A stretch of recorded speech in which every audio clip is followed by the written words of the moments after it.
Baik, selanjutnya adalah penyampaian dari Ketua Pelaksana Ramadan di Kampus Ibu yang akan disampaikan oleh Saudara Rio Pahlevi. Kepada Saudara Rio, dipersilahkan.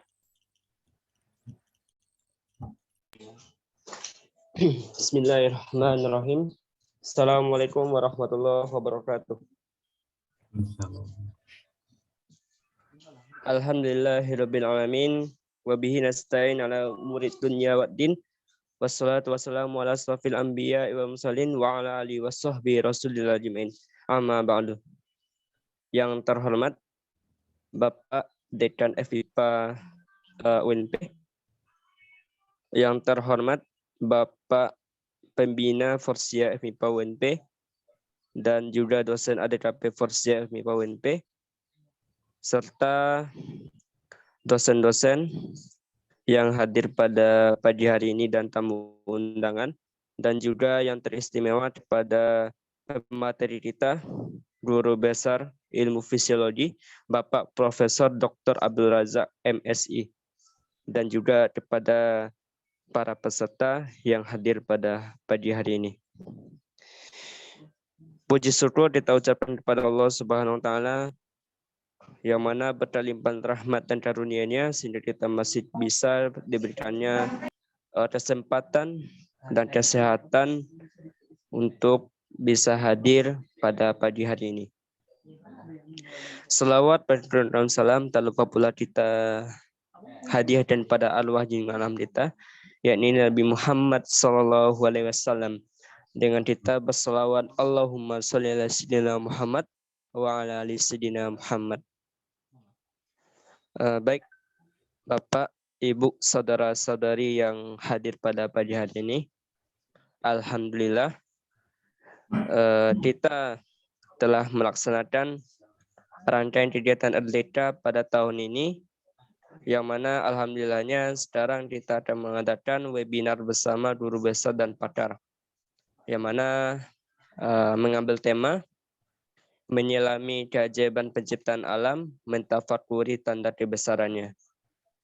Jadi lewat webinar ini harapannya dengan materi-materi yang telah diberikan, mulai dari materi hari ini tentang keajaiban penciptaan pada mata ikan, sampai nantinya di akhir itu materinya tentang hikmah matematika.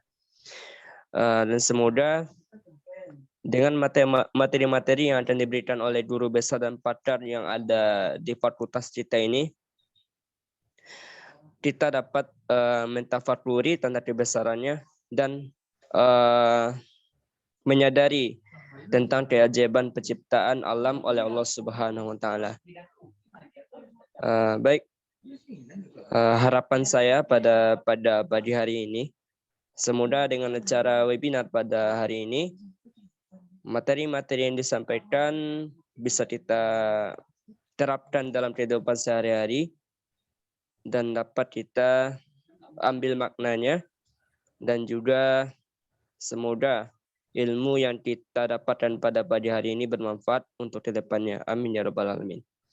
Baik, Bapak, Ibu, saudara-saudari yang hadir pada pagi hari ini, hanya itu yang dapat saya sampaikan. Jika ada kekurangan atau kesalahan dari saya mohon maaf. Saya kembalikan kepada moderator MC. Wassalamualaikum warahmatullahi wabarakatuh. Waalaikumsalam warahmatullahi wabarakatuh. Terima kasih kepada Saudara Rio. Baik, hadirin sekalian, itulah rangkaian kegiatan pembukaan pada pagi hari ini pada kegiatan webinar bersama guru besar dan pakar. Selanjutnya, kegiatan ini akan saya serahkan sepenuhnya kepada moderator kita yang akan dipimpin oleh Bapak Dr. Andus Ardi MSI. Nah, untuk itu saya sebagai MC mohon maaf yang sebesar-besarnya jika ada salah kata atau perbuatan saya yang kurang berkenan.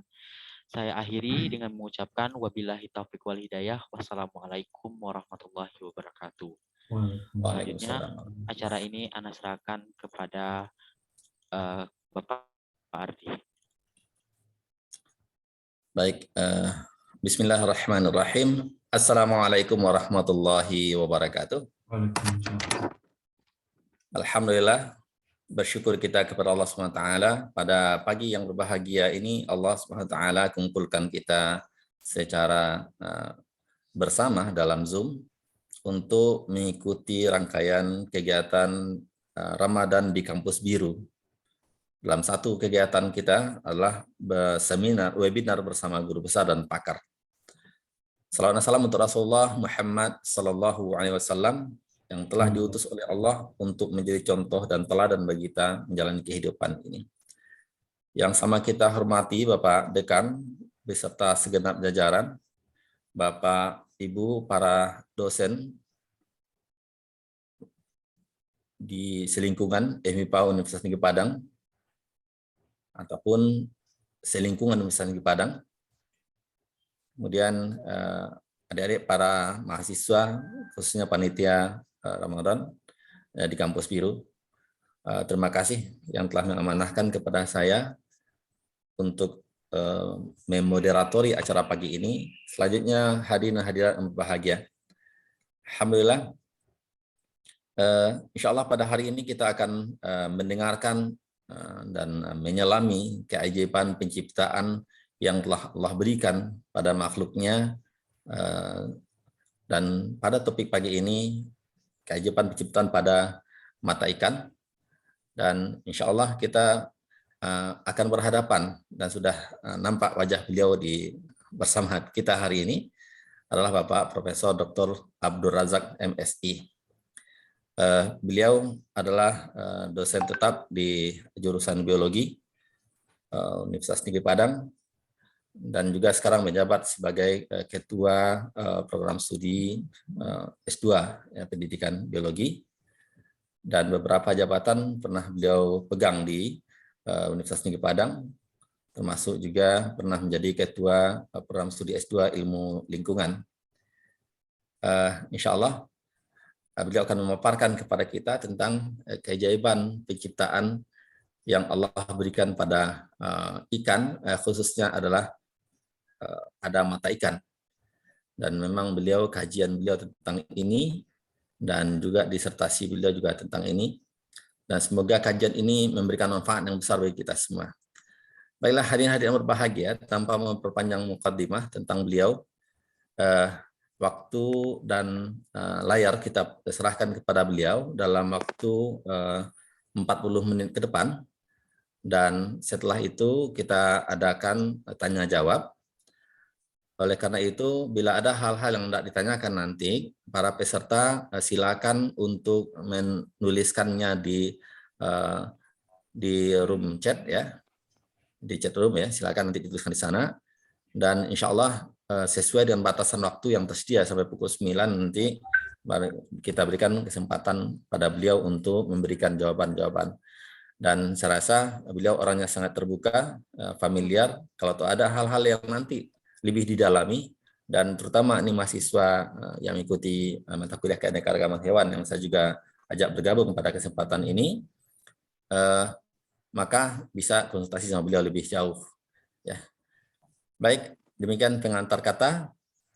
Kepada semua peserta diharapkan menonaktifkan mikrofon dan kalau memungkinkan men-on-kan kamera. Ya. Waktu dan tempat serta layar kita persilakan dimanfaatkan seberkah mungkin pada Bapak Profesor Dr. Abdul Razak MSI. Kepada Pak Razak kita persilakan. Terima kasih Pak Moderator, Bapak Ardi. Assalamualaikum warahmatullahi wabarakatuh.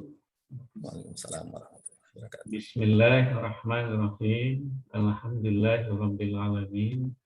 Allazi khalaqal mauta wal hayata liyabluwakum ayyukum ahsanu amala wa huwal azizul ghafur. Asyhadu an la ilaha illallah wa asyhadu anna Muhammadar Rasulullah.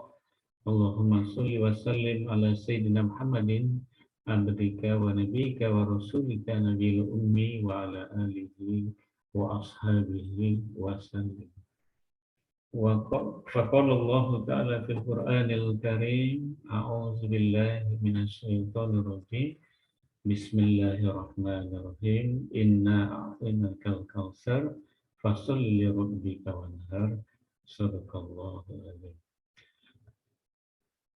Baik, yang saya hormati Bapak Dekan beserta jajaran, kemudian panitia, para dosen yang hadir pada kesempatan kegiatan Ramadan di Kampus Biru.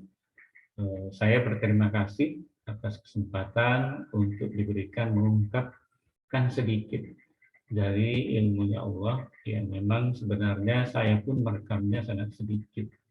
Tetapi yang sedikit itu ternyata sudah luar biasa, dan itu pula yang mengantarkan saya menjadi seorang dokter.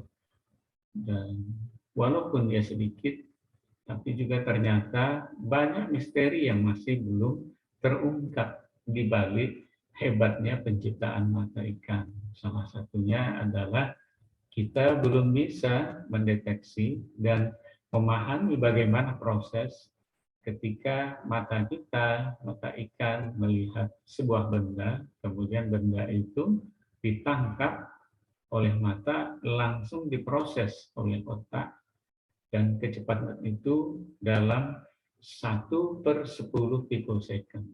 Begitulah hebatnya ya, proses di mata itu yang merupakan rangkaian proses fisika, kimia, dan biologis yang cepatnya subhanallah.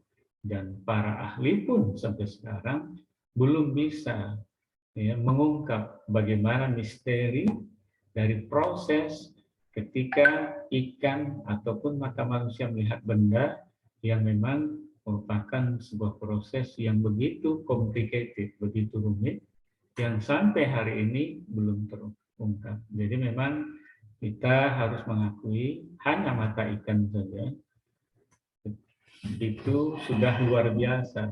Belum lagi kalau kita bandingkan nanti bagaimana dengan mata kita.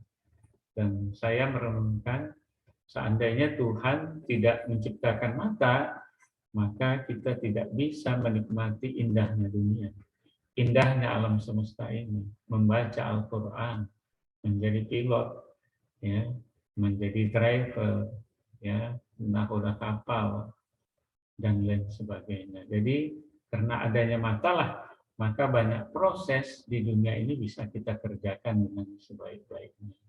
Itu adalah awalan dari sebuah kata keajaiban, di mana Allah menciptakan mata saja dengan organ-organ yang ada di alam sampai ke tingkat sel, begitu luar biasa.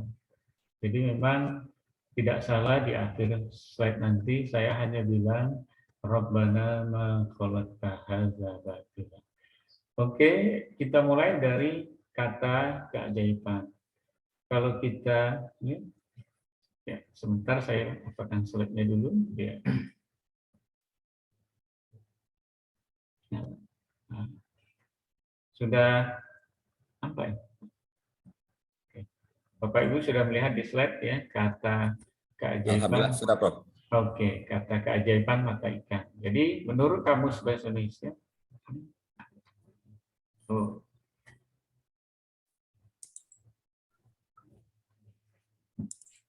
kata keajaiban itu menurut Kamus Bahasa Indonesia, kalau kita buka di internet, ya itu memang artinya agak bervariasi gitu.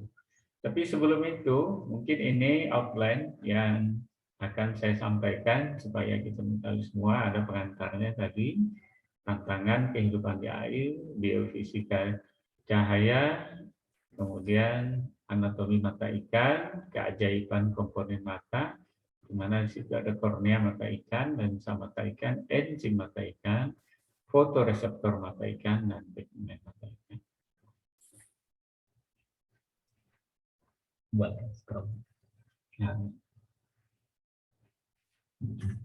Jadi ini adalah pengantar yang saya ambil dari luar, memang optik.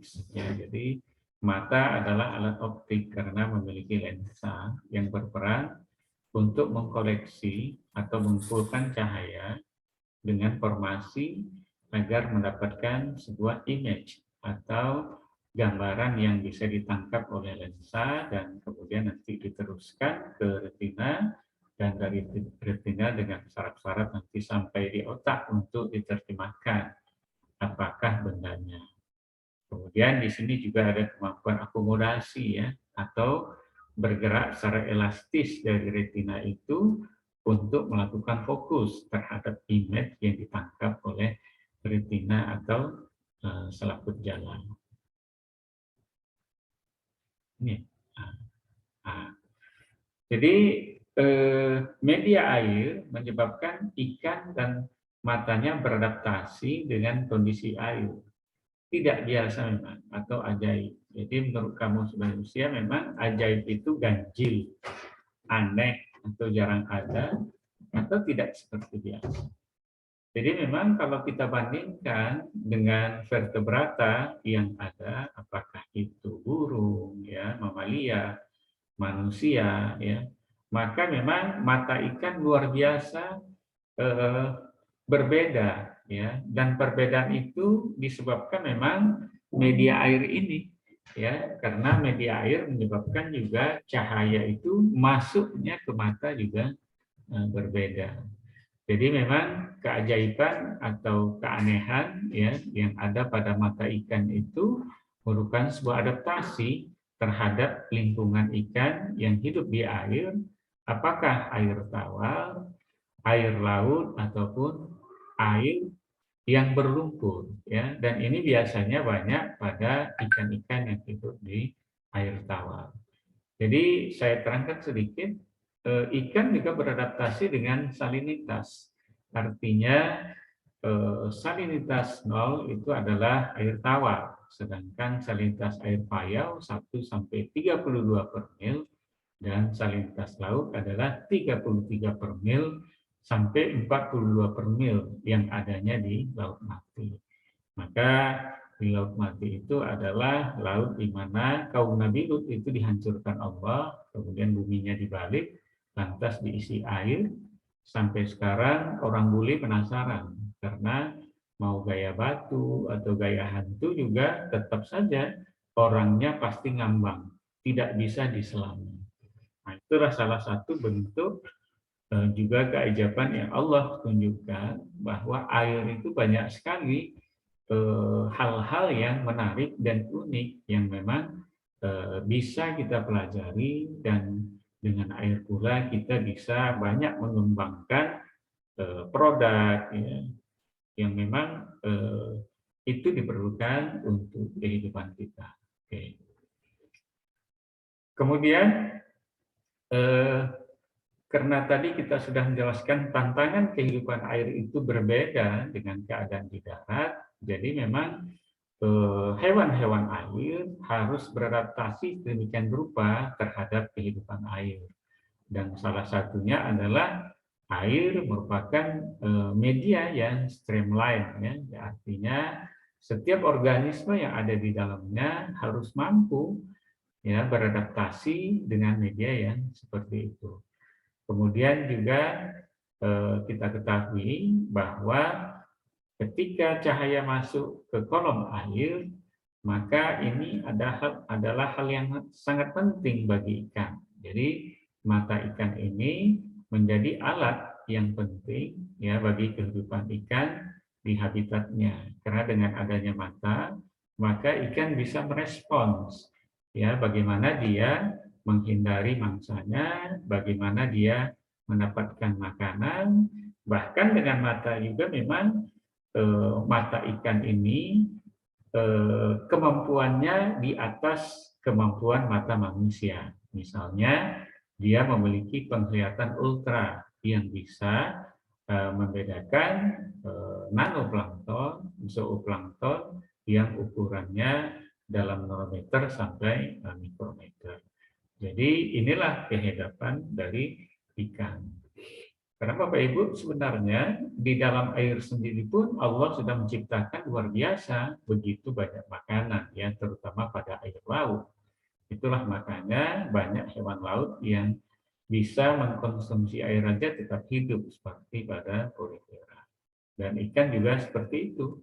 Jadi mata ini menjadi alat utama untuk makan, untuk menghindari mangsa, untuk bergerak dan sebagainya. Kemudian juga kehidupan ikan di dalam air ini memang memerlukan sebuah adaptasi yang khas, ya. Dan ini disebabkan oleh faktor-faktor ekologi, faktor biotik ataupun faktor abiotik, ya.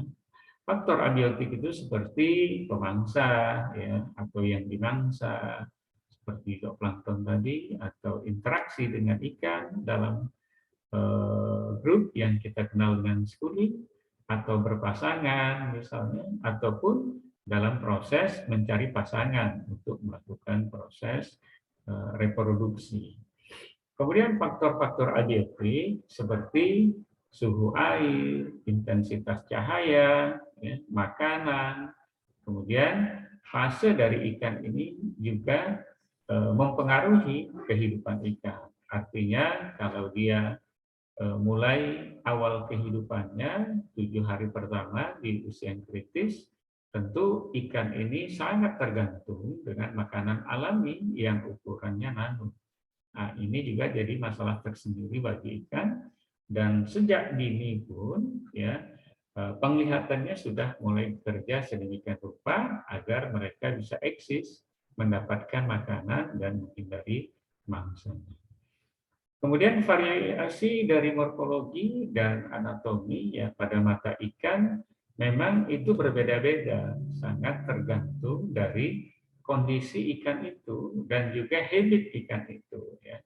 Jadi memang kita melihat berbeda ikan karang misalnya, ikan perenang jauh ya seperti tuna, atau ikan sebelah yang hidupnya di dasar sedimen. Ini juga menunjukkan bentuk mata ya beradaptasi dengan kondisi di mana dia hidup.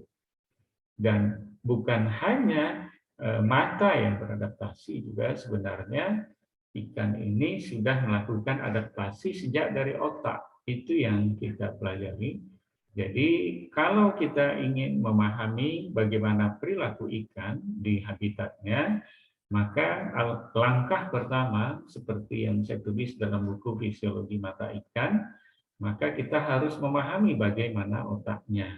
Dan dari otaknya itu ada yang dikenal dengan bulbus olfacticus, itulah yang menjadi koneksi nanti dengan mata. Sehingga apa yang dilihat mata bisa diterjemahkan oleh bulbus olfacticus tadi, kemudian itu ditransfer ke bagian otak pusat untuk dikirimkan kembali sampai ke otot untuk melakukan respon terhadap kondisi lingkungan, apakah menghindar, apakah berkelompok, ataupun masuk ke dalam lubang di habitatnya. Ini sangat tergantung dari habit atau kebiasaan hidup atau cara hidup dari ikan itu sendiri. Nah, ini adalah problem ya yang dihadapi ketika ikan melihat ya. Misalnya suspended particle. Jadi banyaknya partikel yang terlalu ini biasanya pada ikan tawa ya.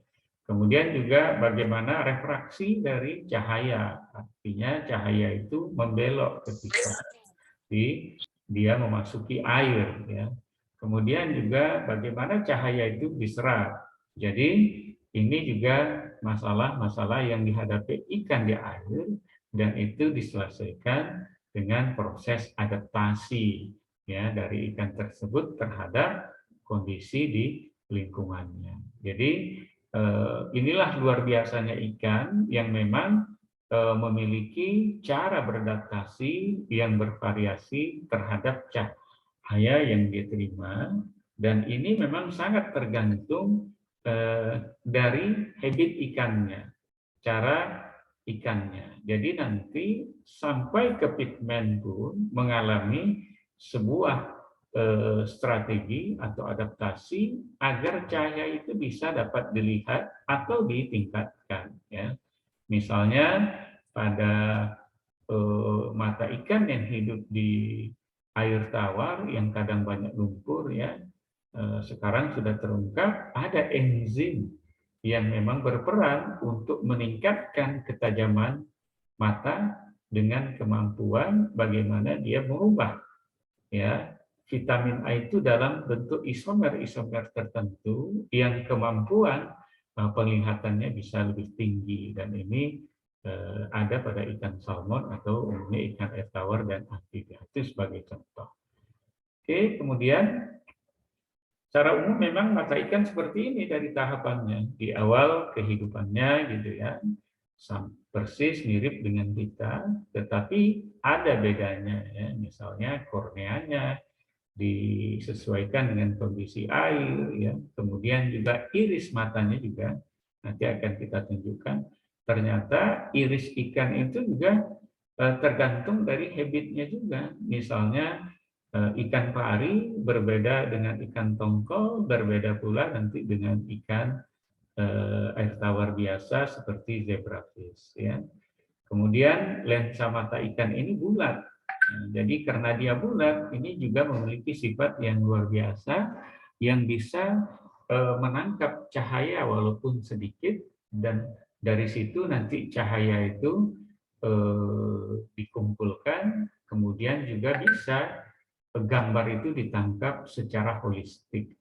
Inilah kekuatan dari mata ikan dalam hal ini, lensanya yang berbentuk bulat, dan lensa inilah yang ditiru oleh perusahaan Nikon di Jepang sejak tahun 56 memproduksi lensa-lensa dengan berpatokan pada prinsip face eyes ya, atau lens face eyes ini, bagaimana lensa mata ikan itu bekerja, dan sampai saat ini Jepang sudah memproduksi banyak lensa untuk berbagai keperluan, dan terutama Nikon yang menghasilkan produk-produk kamera dengan perbesaran yang luar biasa, yang lensanya itu persis mengacu bagaimana sistem optik dari mata ikan. Ini ada beberapa contoh pada ikan yang memang apa. Jadi nggak ada tutupnya, jadi mata ikan itu nggak punya penutup seperti kita.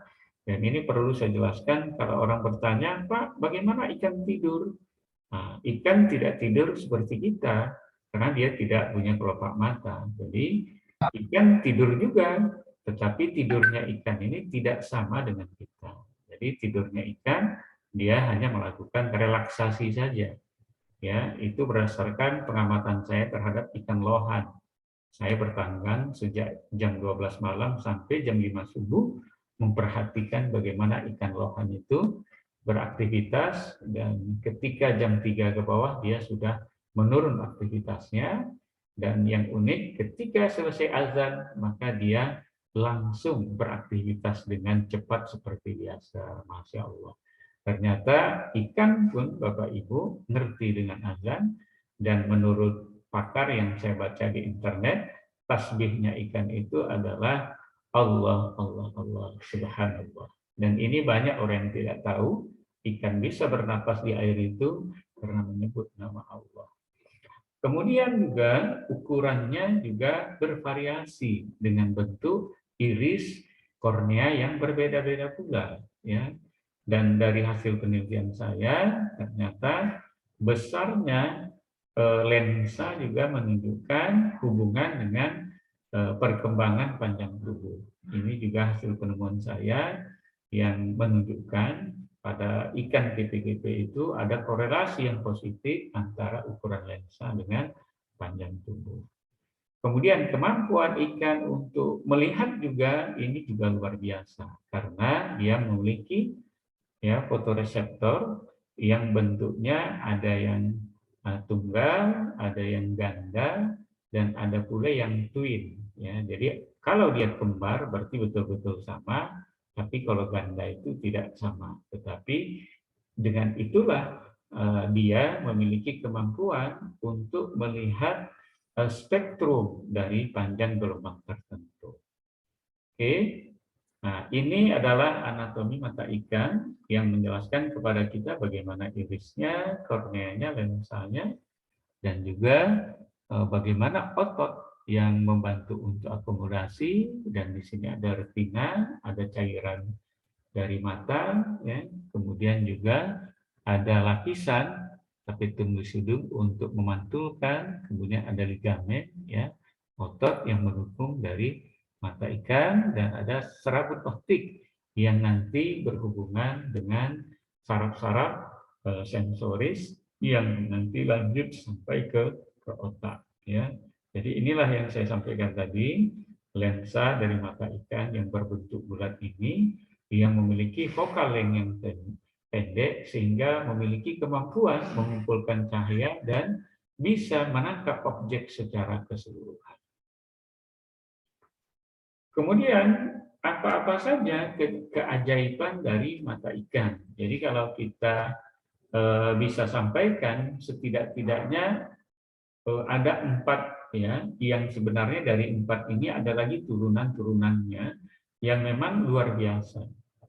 Pertama, lensa mata ikan yang bulat. Jadi lensa mata ikan yang bulat ini memang luar biasa dan menyebabkan ikan memiliki kemampuan melihat itu yang memang efektif dan efisien sekali dalam mengumpulkan cahaya, di mana di dalam air cahaya itu tidak seterang kita di atas daratan. Jadi inilah salah satu keajaiban perbedaan, ya, yang juga memang menjadi mungkin hal yang langka yang kita tidak temukan pada vertebrata lainnya. Kemudian dari bentuk komponen yang menyusunnya juga, ya, dari kristalinnya juga memang berbeda dengan vertebrata lainnya. Jadi inilah lensa ikan yang memang luar biasa yang menyebabkan ikan itu memiliki kemampuan yang khusus. Bahkan pada ikan hiu, walaupun dia tidak punya kelopak, matanya itu bisa melihat sampai ke belakang. Ya, ini kita temukan karena memang ikan hiu adalah predator dan harus mampu, ya, mengantisipasi mangsa maupun musuhnya agar dia tetap eksis, dan ini kita temukan pada hiu putih yang mampu melihat sampai ke belakang tubuhnya. Ini juga karena lensanya yang bulat itu dan juga didukung oleh komponen ikan yang lain. Kemudian juga keajaiban berikutnya high refractive power, ya. Jadi ikan itu memiliki kemampuan untuk merefraksi, ya, cahaya sehingga cahaya yang dia peroleh itu bisa dia tangkap image itu dengan sebaik-baiknya. Jadi memang ada mekanismenya sehingga dengan lensa yang bulat dan focal length yang pendek, ya, artinya panjang titik focal length pendek itu nanti ada gambar berikutnya yang bisa saya tunjukkan. Ikan memiliki kemampuan refraksi yang memang tinggi dan memang berbeda dengan hewan-hewan mamalia atau vertebrata lainnya. Kemudian kualitas gambar atau image yang ditangkap oleh ikan itu memang high quality, kualitasnya sangat bagus. Tidak salah, ikan ini mampu melihat nanoplankton, zooplankton dalam ukuran yang sangat kecil. Kalau mata kita tidak mampu melihatnya. Nah, inilah salah satu keajaibannya. Kemudian keajaiban ini memang didukung oleh reseptor yang kita kenal konsel, ya. Jadi ini adalah sel kerucut, sel yang bisa menangkap cahaya. Jadi dia berfungsi ketika terang, dan satu lagi adalah sel rod atau sel batang yang bekerja pada kondisi gelap ataupun di malam hari. Oke, kita lanjutkan. Kornea kita lihat juga bahwa setiap ikan dengan kemampuan ikannya di air ini bervariasi strukturnya, dan ini adalah dari fungsi ikan itu sesuai dengan habitatnya, di mana memang secara mendasar didesain, ya, mirip dengan mata manusia, tetapi elemen optikal seperti kornea, lensa, dan retina berbeda, ya. Kemudian indeks difraksinya ini kita bisa lihat 1,34, 138 ya. Ini sebenarnya tidak aktif ya di kedalaman air, tetapi karena dia terpisah dengan media dan memiliki refraksi indeks yang sama dengan air laut 1,34, sehingga memang ini memiliki kemampuan yang kecil ya dibandingkan dengan yang lain. Tetapi memang ada pula counterbalance-nya ya yang bersifat comparable. Artinya ada komponen-komponen lain yang mendukung kekurangan ini. Ini adalah lensa dengan iris ya yang memang membulat ya, dan katanya ada dua jenis, ada yang sirkular dan ada diagonal. Jenis sirkular akan menghasilkan foto berefek cembung dalam frame berbentuk lingkaran dan area dikelilingi warna hitam, sedangkan jenis diagonal adalah foto berefek cembung yang tampilan penuh dalam foto. Kemudian lensa ini mampu mencakup area landscape yang sangat luas meski terdistorsi ya. Lensa mata ikan tidak hanya digunakan untuk foto ya landscape, namun kita juga bisa menggunakannya untuk membuat foto potret yang unik. Oke. Ini ada focal length tadi saya bilang. Jadi fish eye are similar to the eyes of human ya. Tapi dia sekedar mirip ya, tidak sama dengan burung, dengan mamalia dan dengan hewan yang lain karena dia memiliki lensa yang spherical atau bulat. Nah, inilah salah satu keunikan dari lensa yang ukurannya bulat. Kemudian ini refraktifnya ya, ini pada ikan yang gambar ini yang menunjukkan bahwa karena lensanya itu bulat, jadi cahaya itu memang betul-betul lurus saja, sedikit dibelokkan sehingga memang sampai ke retina dan ditangkap image itu dengan baik. Jadi yang A itu adalah pada ikan, sedangkan yang lain itu pada hewan yang berbeda. Oke. Nah, kemudian suspended particles ini adalah masalah pada ikan yang hidup di air tawar, ya, di lumpur, di mana di sini ada sedimen, ada mikroorganisme, ada tanaman yang tumbuh, dan juga gerakan air yang deras misalnya. Dan ini banyak di air tawar.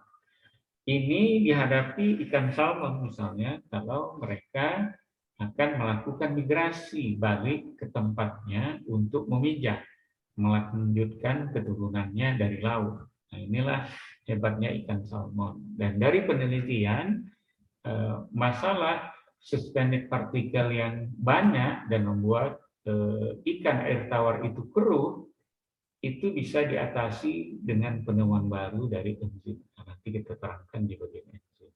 Ini adalah bagaimana cahaya diserap, ya, apakah itu kondisinya sedang dingin, ya, terus masuk ke air, dan nanti ada panjang gelombang dari merah yang juga cepat diserap, demikian juga gelombang biru juga cepat diserap tetapi secara perlahan oleh air laut, dan karena itu pula penyerapan yang bertahap atau lamban itu, maka laut dalam juga biru, dan kita mata kita juga melihat bahwa laut itu biru karena air lautnya menyerap ini secara slowly tapi but sure gitu ya.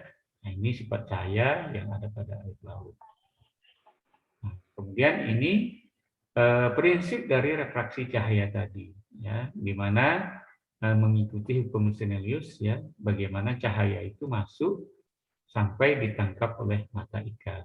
Jadi ada penglihatan oleh sel kerucut, kemudian ada juga water bands ya dengan 48,6 degree sudutnya, dan ini pada kolam air tawar ya yang berlaku apa yang disebut dengan Snell window atau mengikuti prinsip hukum Snellius ya dari tentang optik.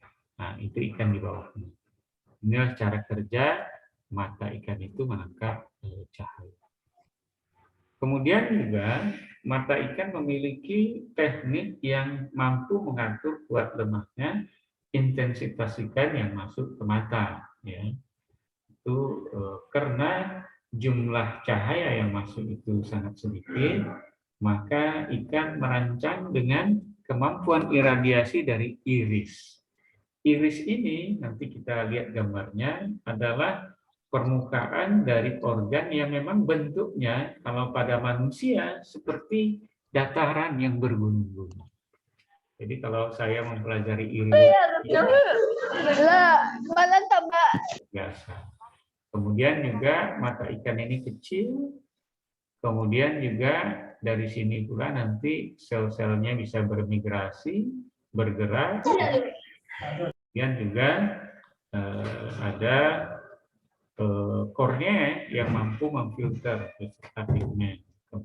Dan dari situ dia bisa berenang mengikuti cahaya. Nah, ini iris dari mata ikan. Ini pada zebrafish dan ini pada ikan. Atau masalahnya, Pak? Makalah, karena di sini kita juga melihat makalah. Jadi menurut saya entah itu memang kurang word yang dipakai kurang cocok dengan yang ada di. Oke, sebentar. Nah, jadi Bapak Ibu, adik-adik saya semua, para mahasiswa bisa melihat seperti yang saya katakan tadi. Yang A adalah iris pada zebrafish yang memang perbesarnya lebih besar dengan mikroskop elektron. Sedangkan yang di kanan itu adalah iris dari ikan tongkol yang kita lihat dengan mikroskop Phenom Pro X sebelum dia hilang. Ya. Jadi beginilah bentuk iris itu. Jadi memang ini sangat tergantung dari habit ikannya. Biasanya yang banyak berlekuk itu artinya cahaya lebih banyak ditangkap, sehingga dalam kondisi bergerak pun dia bisa memanfaatkan cahaya untuk bergerak dan menangkap mangsanya. Karena kalau permukaan itu banyak lekukan seperti ini, tentu banyak cahaya yang bisa dia kumpulkan dibandingkan dengan iris yang bentuknya datar saja.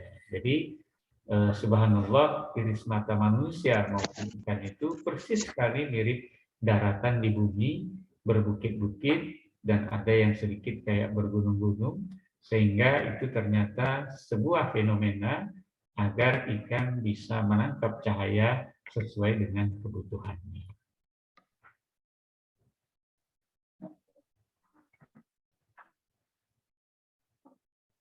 Nah, ini juga lanjutan dari yang tadi, ya, bagaimana mata ikan wale ini ya bisa mendeteksi banyak cahaya. Kemudian kita lihat seperti ada cermin pada matanya. Kemudian matanya besar dan juga punya swim toe, ya. Memiliki apa? Karena ini dia bisa bergerak ya menuju cahaya. Ya. Ini salah satu cara adaptasi pada ikan ini ya. Jadi kita lanjutkan. Regulasi cahaya ternyata pada ikan salmon dan kebanyakan ikan air tawar dari penemuan terbaru yang kita sitir dari hasil riset ahli di tahun 2021 menemukan sebuah enzim yang disebut CYP27CI ya. Ini berkaitan dengan vitamin A dan telah diketahui dapat meningkatkan penglihatan terutama ketika di area yang kurang bercahaya, misalnya karena ada suspended solid tadi. Dengan enzim tersebut, ikan dan amfibi dapat menyesuaikan penglihatan mereka dengan cahaya di lingkungan mereka. Secara kimiawi, enzim CYP27CI ini memberikan modifikasi lebih kecil di molekul dan mengubah vitamin A itu menjadi vitamin A1 yang mengubahnya sensitif dalam menerima cahaya terhadap gelombang panjang yang lebih, seperti cahaya merah dan inframerah. Nah, bisa kita bayangkan ikan salmon dan ikan air tawar itu bisa melakukan migrasi karena ini, subhanallah.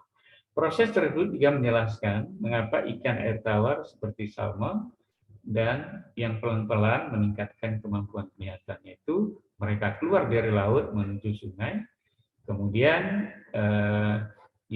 dia masuk ke perairan dengan lingkungan dan mengubah spektrum penglihatannya dari biru ke hijau pelan-pelan. Dia bisa menangkap spektrum merah dan inframerah karena enzim yang ada pada matanya.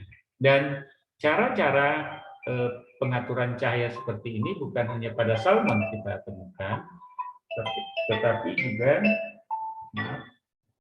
kita temukan pada ikan yang lain, ya, seperti pada Photobuleperon yang hidup di Laut Banda ataupun di Australia, yang dia bersimbiosis dengan mikroba yang menghasilkan cahaya atau berfosforesensi. Nah, ini jadi memang ikan itu berbeda-beda, ya, melakukan adaptasi.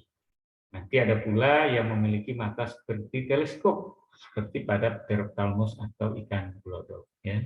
Oke, jadi memang ikan sesuai dengan habitnya mampu dan canggih sekali dalam mengatur cahaya agar cahaya itu bisa dimanfaatkan untuk aktivitas mereka. Nah, ini contohnya spektrum yang bisa dilihat ikan, ya, dan ini memang unik dan lebih canggih daripada mata manusia. Kemudian ini contoh ikan glodok, ya, yang seperti teleskop. Ya, ini bisa kita temukan di lumpur-lumpur di daerah mangrove. Nah, kemudian ini fotoreseptor, ya, yang memang sangat beragam seperti yang saya bilang tadi. Sayang saya nggak bisa menggambarkannya, tapi nanti adik-adik saya bisa baca di internet. Kalau tentang mata ikan itu memang yang keluar nama saya. Jadi silahkan saja, apakah misalnya keragaman tentang fotoreseptor mata ikan, atau proses biofisika, atau tentang lensanya, atau tentang fotoreseptornya, maka di internet bisa itu dilihat dari publikasi yang sudah saya lakukan, gitu ya. Kemudian juga karena ikan didesain dengan habitat yang berbeda dan habit yang berbeda, maka mata ikan memiliki keragaman pula bentuknya sebagai bentuk adaptasi terhadap jumlah cahaya yang masuk ke perairan atau ke badan air.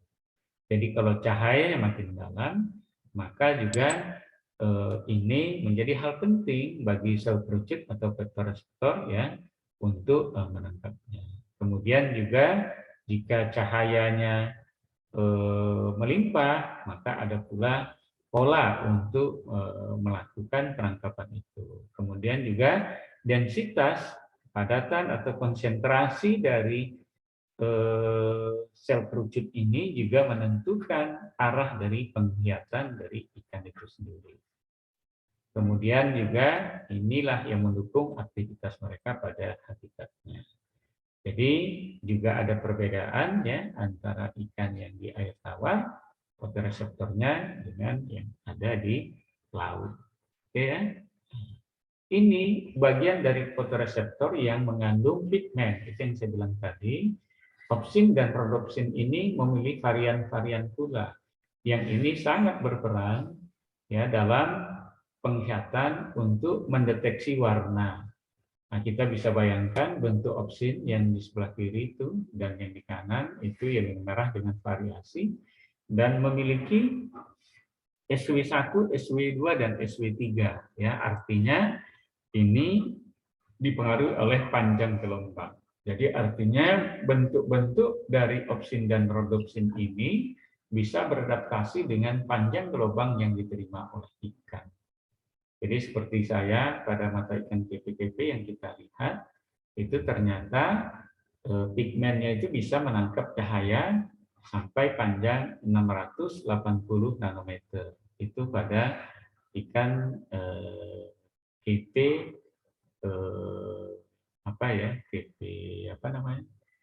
KP coklat yang pernah kita analisis dulu, dan itu bisa menentukan di kedalaman berapa dia menangkap cahaya. Jadi memang itu sebuah penemuan juga yang memang menjadi sebuah gambaran kepada kita bahwa sampai ke pigmennya pun ikan melakukan adaptasi agar mampu mendeteksi cahaya ataupun warna sedemikian rupa. Nah, Jadi kesimpulannya bahwa memang ada kesamaannya dengan manusia, tetapi lebih banyak berbedanya karena manusia dan ikan hidup di habitat yang berbeda, satu di darat, satu di air. Jadi ini karena lingkungan yang berbeda. Lebih hebat penglihatannya yang pada ikan, kemudian lebih beragam, dan ini menyebabkan perilaku ikan juga bervariasi. Jadi saya ingin menutup uraian ini yang sedikit ilmu yang Allah kasih ke saya, tetapi sebenarnya banyak lagi yang memang saya tidak merekamnya di sini dan menyampaikannya. Mungkin nanti adik-adik saya bisa melihat di tulisan-tulisan yang sudah saya publikasi, ya apakah berupa 2 buah buku terkait ini ataupun di jurnal-jurnal internasional yang sudah saya publikasi yang menjelaskan bagaimana mata ikan dan fotoreseptor itu beradaptasi sesuai dengan lingkungannya yang merupakan bentuk keajaiban yang Allah ciptakan agar kita bisa merenungkannya. Saya akhiri dengan sebuah ayat, A'udzubillahi minasyaitonirrajim, Rabbana ma khalaqta hadza batila subhanaka faqina adzabannar. Subhanakallah wa bihamdika asyhadu an la ilaha illa anta astaghfiruka wa atubu ilaik. Saya tutup sementara, billahi taufiq wal hidayah. Assalamualaikum warahmatullahi wabarakatuh. Waalaikumsalam warahmatullahi wabarakatuh. Alhamdulillah telah dipaparkan kepada kita semua materi webinar bersama guru besar dan pakar FMIPA pada hari ini oleh Bapak Profesor Dr. Abdul Razak MSI, khusus pada keajaiban pada mata ikan. Hadirin hadirat berbahagia, mungkin di tangan kita sudah ada oret-oretan persiapan untuk bertanya. Sebelum kita lanjutkan, sekali lagi kami beritahukan kepada seluruh peserta, mohon mikrofonnya dinonaktifkan ya, sehingga tidak terganggu acara kita. Baik, hadirin berbahagia, kita 15 menit ke depan kita buka acara untuk tanya jawab. Silakan untuk raise hand atau boleh bicara langsung. Kita akan kumpulkan dahulu 3 pertanyaan tentang materi yang telah disajikan oleh Bapak Profesor Dr. Abdul Razak MSI. Ya, silakan juga kalau tidak mau secara langsung manfaatkan chat room untuk mengajukan pertanyaannya. Kita persilakan.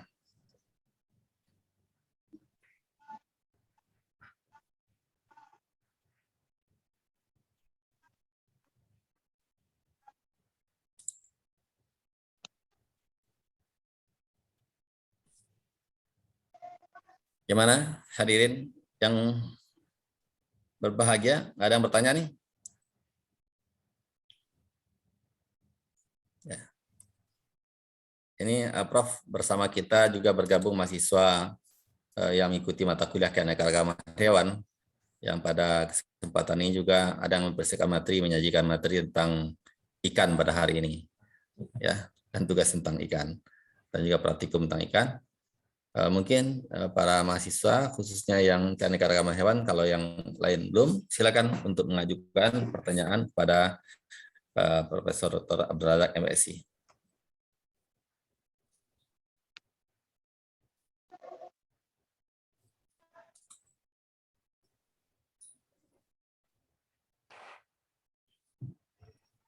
Wah, nampaknya belum ada nih, Prof.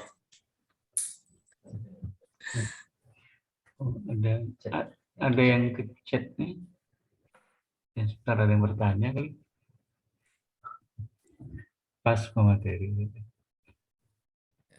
Baik, Pak. Kita punya waktu sampai pukul 9 ini. Silakan, masih ada waktu kita sekitar 15 sampai 20 menit.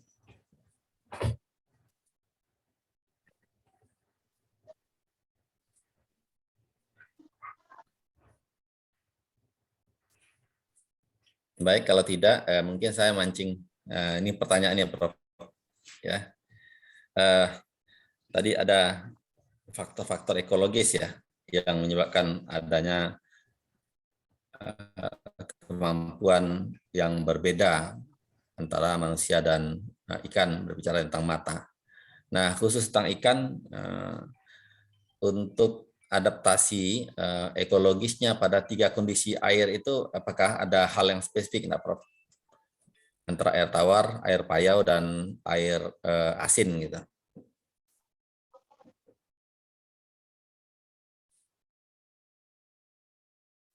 Ya, gimana Pak Ardi? Apakah ada perbedaan yang spesifik antara ikan yang habitatnya khusus di air tawar ataupun khusus di air asin, dan yang mereka itu mobile di daerah payau, yang kadang asin, kadang tawar gitu. Ya. Ada yang, terima kasih Pak Ardi, pertanyaannya bagus sekali nih. Ya, memang ada bedanya, dan itu yang kita ungkapkan tadi, baru ditemukan Pak Ardi tahun 2021, bahwa ada enzim yang kita sebut CYP27CI itu adalah enzim baru yang diekstraksi dari mata ikan salmon, mata amfibi, dan mata ikan air tawar. Ya. Jadi enzim inilah yang membuat vitamin A itu membentuk isomer yang lebih kecil, tetapi lebih peka terhadap panjang gelombang yang perubahannya itu dari laut, mulai dari biru, hijau, akhirnya nanti dia ke merah dan inframerah. Jadi ini penemuan terbaru ya, yang saya dapat kemarin dari internet, diteliti tahun yang lalu, yang membedakan ini adalah pigmen ya, dari ikan air tawar ataupun yang hidup di lumpur dengan ikan yang hidup di laut. Jadi memang ini juga terkait dengan keragaman fotoreseptornya Pak Ardi, yang memang juga sudah saya tulis di buku dan beberapa tulisan. Cuma sayang, saya memang nggak sempat membuatkan pustakanya kemarin sama linknya, karena ngerjakannya memang gimana ya, karena banyak kerja yang sedang kita kerjakan, jadi saya juga memang segini saja yang bisa saya sampaikan. Mungkin itu Pak. Terima kasih.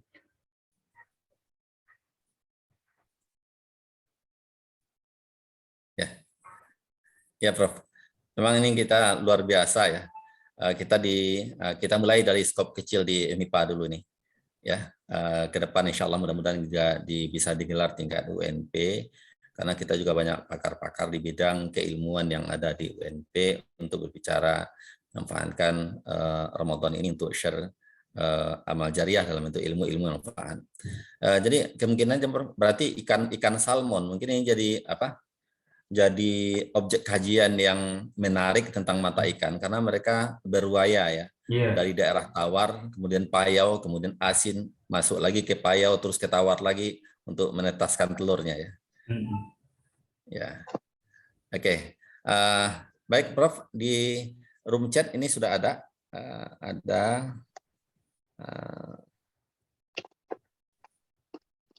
dari Muhammad nih. Ya. Assalamualaikum warahmatullahi wabarakatuh. Syukran jazakumullah Pak penyampaian materi terkait keajaiban dari mata ikan yang sudah dijelaskan. Mungkin pertanyaan saya Pak ya, ibrah ya, pelajaran apa saja yang dapat kita ambil sebagai pembelajaran kehidupan kita sebagai manusia biasa dari mengkaji tentang fisiologi mata ikan ini? Silakan Prof. Oke, terima kasih Pak Ardi. Jadi bagus sekali pertanyaannya. Jadi ibrah itu adalah pelajaran yang kita ambil pertama, bahwa kita memang harus mensyukuri. Untung saja Allah menciptakan mata kita lengkap. Dan ikan juga seperti itu. Ikan dengan matanya Allah ciptakan untuk memberikan pelajaran bagi kita bahwa ikan dimanapun berada, dia bisa hidup. Karena memang Pak Ardi, ikan ini adalah hewan kosmopolitan. Dan keragamannya nomor 2 terbesar setelah kerangka. Ikan bisa hidup mulai dari puncak Himalaya sampai Trench Mariana yang dalamnya 11.000 kilometer, bayangkan saja. Jadi mata ikan itu beradaptasi dengan kondisi habitat yang sangat beragam. Kemudian juga Walaupun mata ikan nggak ada kelopaknya, tetapi dia punya cara untuk tidur atau beristirahat dengan relaksasi, dengan menurunkan aktivitasnya. Dan kemudian di mata ikan kita belajar pula, mata yang sekecil itu Allah ciptakan, tetapi bisa menangkap image atau gambar itu dengan kecepatan luar biasa. Yang sampai sekarang para pakar belum bisa mengungkapnya. Bagaimana rentetan foton ya yang diterima oleh lensa, terus nanti sampai ke retina, terus nanti sampai di saraf, lantas oleh saraf sampai ke otak, kemudian diproses, lantas diterjemahkan, kecepatan itu dalam 1/10 pikosecond. Begitu cepatnya. Sehingga ini membuktikan Allah Maha Kuasa untuk menciptakan sesuatu. Dan kita dengan mata ikan ini dibuat tidak berdaya, dibuat tidak memahami bagaimana begitu cepat proses itu. Dan itu tidak hanya pada mata ikan, juga pada mata manusia seperti itu. Sehingga para ahli sekarang belum bisa membuka tabir itu. Allah ingin menunjukkan, nah ini loh tantangan yang diberikan kepadamu kamu pelajari. Jadi ibrahnya kita hanya bisa membacakan Rabbana ma khalaqta hadza batila. Jadi Maha Suci Allah yang menciptakan segala sesuatu itu tidak sia-sia. Dan ini pelajaran untuk kita. Hebat sekalipun ilmu kita, tapi ternyata masih banyak yang belum kita mampu mengungkapnya, rahasia dari penciptaan mata ikan ini. Sehingga kita harus tawadu dan menghindarkan sifat sombong bahwa Allah betul-betul maha sempurna ciptaannya. Dengan ukuran sel yang kecil-kecil itu, dia bisa merancang sebuah mata, juga termasuk mata manusia. Dan dengan mata inilah manusia beraktivitas. Dengan mata ini ikan beraktivitas. Dan seandainya mata tidak ada, maka kita tidak bisa menikmati dunia. Tidak bisa berpergian kemana-mana dengan pesawat. Ya karena pilotnya nggak punya mata. Kecuali kita hidup di alam gelap gulita kayak gua, ya. Ikan gua tidak punya mata. Karena dia tidak memerlukan mata tanpa cahaya. Atau ikan-ikan laut dalam juga banyak yang tidak punya mata, tapi mengembangkan bioluminescence, ya, artinya senyawa-senyawa yang bisa berpendar mengeluarkan cahaya. Inilah ibrah-ibrah untuk kita bahwa di balik penciptaan mata ikan terungkap banyak hal yang belum kita tahu, yang begitu rumitnya, dan ini Allah sampaikan di surah Al-Mulk. Ya, jadi Allah menyuruh kita untuk memperhatikan Allazi khalaqal mauta wal hayata liyabluwakum ayyukum ahsanu amala wa huwal azizur ghafur. Jadi di surah Al-Mulk ayat-ayat berikutnya itu Allah ingin menyuruh kita memperhatikan bagaimana Allah menciptakan. Coba perhatikan sekali lagi. Tidak ada yang tidak sempurna. Begitulah kata Allah yang dia sampaikan dari ayat 1 sampai 5 di surah Al-Mulk. Sehingga kita menyadari Allah Maha Kuasa dengan kerajaannya, dan dia berkuasa atas setiap sesuatu dengan ciptakannya sesuai dengan keinginannya sebagai ibrah atau pelajaran agar kita bisa memuji kebesarannya dan mengakui keagungannya dalam menciptakan apapun di alam semesta ini begitu sempurna. Mungkin itu jawaban saya, Pak Ardi. Terima kasih. Baik, Prof. Alhamdulillah. Kita persilakan para hadirin untuk bertanya. Kita masih punya waktu 5 menit ke depan untuk satu pertanyaan lagi.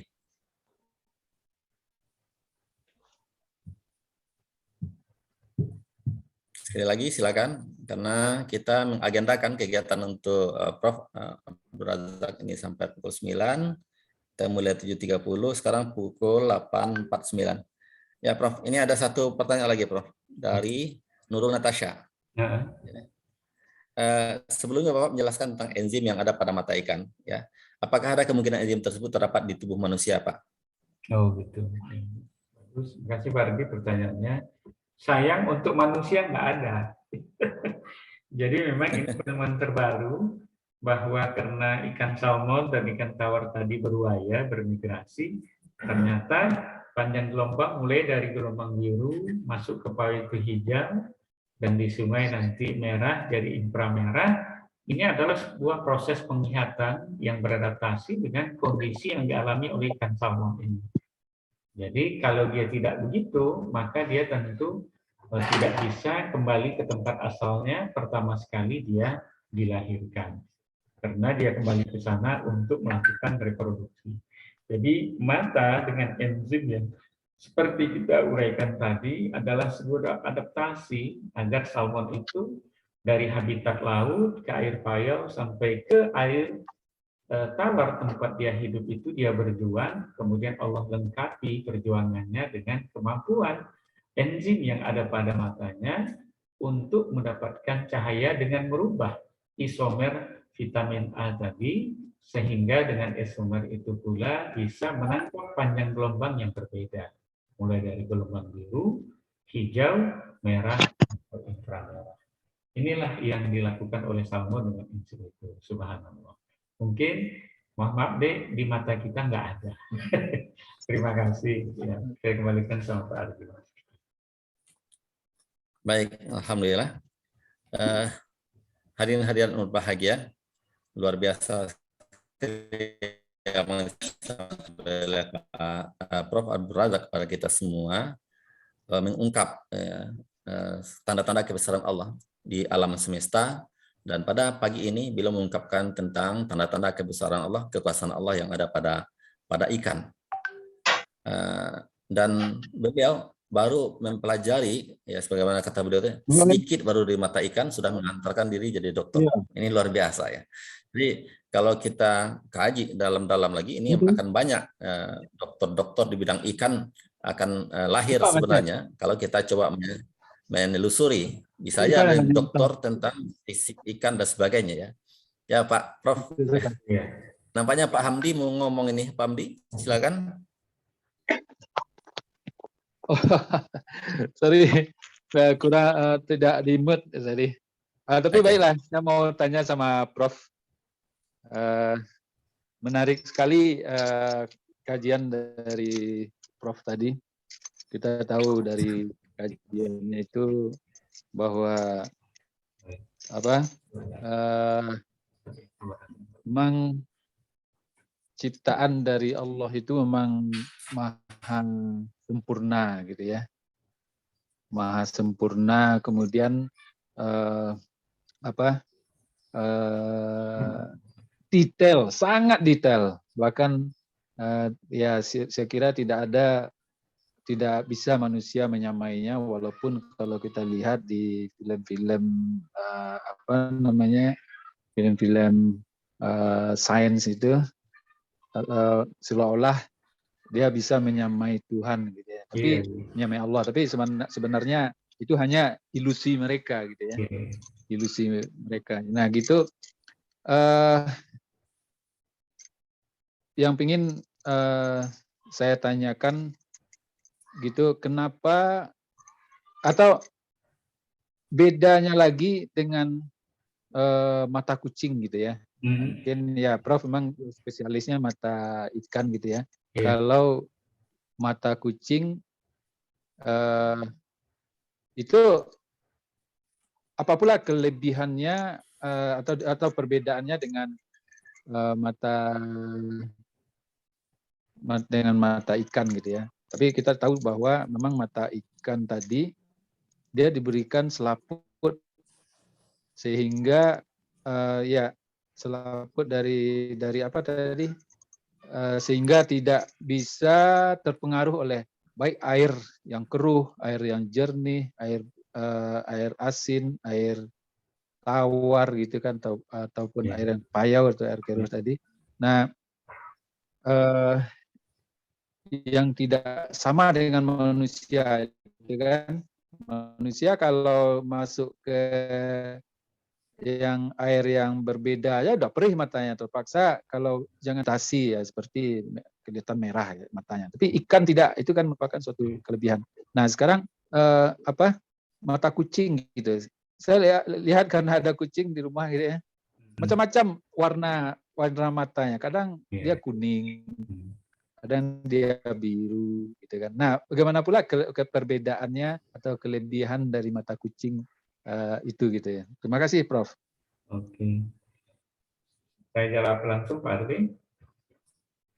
Baik. Ya, terima kasih. Silakan, Prof. Pertanyaannya menarik nih, Pak Ardi. Terima kasih responnya. Jadi mata kucing memang berbeda dengan mata ikan. Jadi mata kucing itu untuk penglihatan gelap, ya. Karena kucing adalah hewan nokturnal, ya. Artinya dia banyak beraktivitas di malam hari. Dan matanya itu memang dirancang dengan iris yang memang juga harus mampu menangkap cahaya yang optimal agar bisa membantu dia berburu. Cuma mata kucing ini punya keunikan, dia memiliki kandungan fosfor yang bisa berfosforesensi.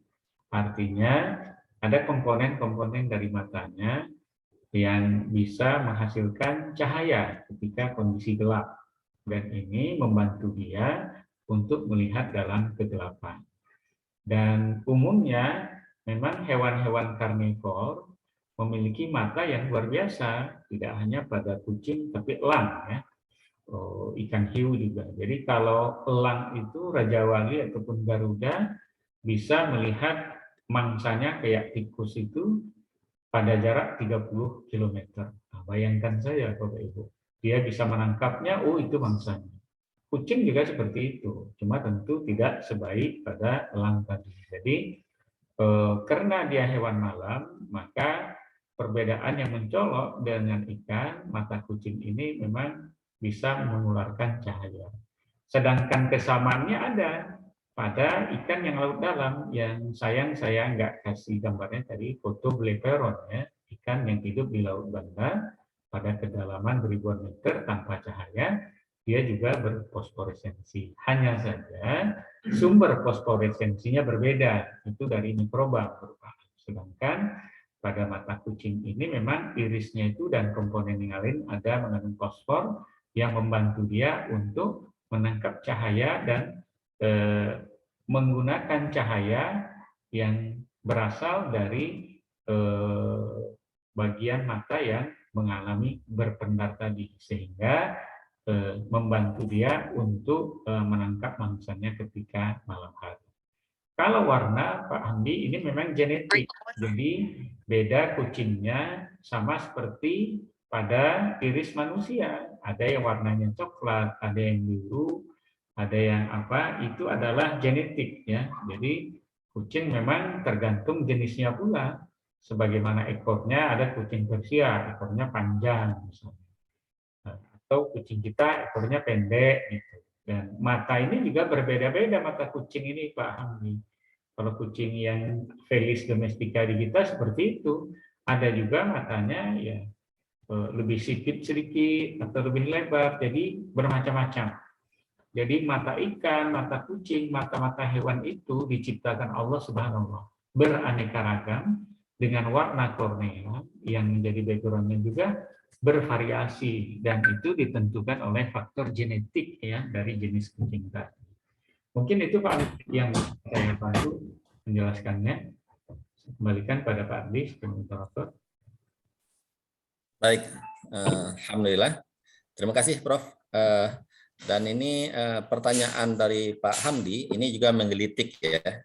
Menggelitik artinya mengundang para mahasiswa-mahasiswi yang tertarik dalam kajian biologi, ya, untuk mengkaji bukan hanya kalau Pak Azad sudah mengawali dengan ikan, nah, mungkin pada kucing.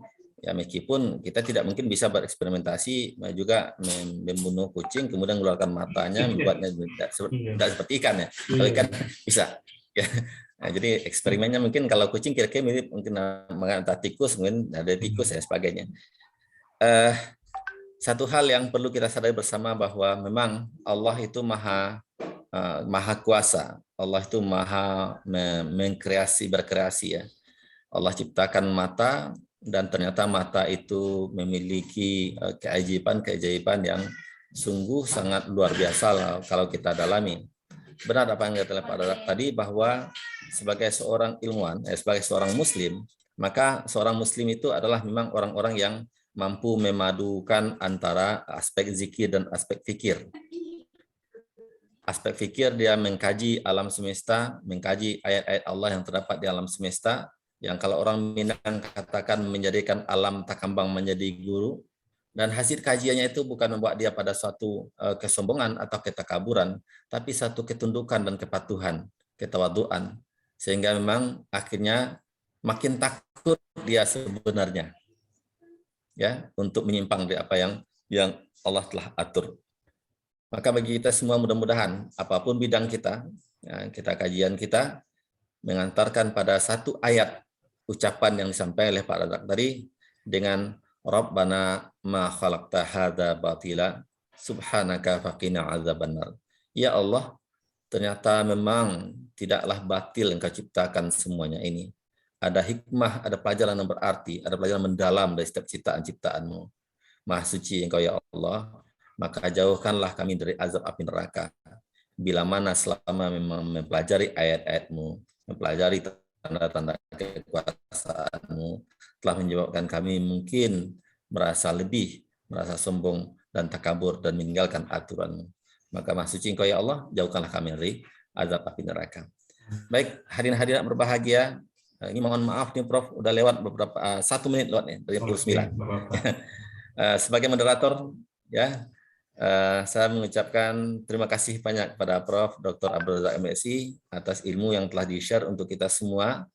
Dan seandainya saya tersilap dan terkhilaf menyampaikan pertanyaan ataupun menyalurkan pertanyaan kepada Prof, minta maaf ini, ya. Karena minta maaf itu seharusnya setiap saat di saat kita merasa ada kesalahan, ya. Tidak harus nunggu Ramadan atau tidak harus nunggu Idul Fitri, ya. Jadi kalau ada kesalahan dalam pertemuan yang singkat ini, saya mohon maaf para Prof dan para hadirin semua. Kepada Allah kita mohonkan ampun. Dan sebagai moderator, saya tutup dengan kalimat Subhanakallahumma bihamdika asyhadu alla ilaha illallah asyhadu alla ilaha illa anta astaghfiruka wa atubu ilaik. Billahi taufiq wal hidayah. Assalamualaikum warahmatullahi wabarakatuh. Oke. Waalaikumsalam warahmatullahi wabarakatuh. Saya izin saya kembalikan kepada Bapak Ibu mahasiswa. Terima kasih. Ya. Ya. Terima kasih Prof. Terima kasih Pak Ardi. Sama. Terima kasih. Assalamualaikum. Baik. Ya. Kita silakan serahkan kembali pada MC hari ini, dan pada MC saya minta izin juga ini karena mau kuliah, ya. Dan terima kasih juga para mahasiswa yang kuliah pagi ini, harusnya saya sudah bergabung dalam Zoom ini, dan jangan lupa mengisi daftar hadir, ya.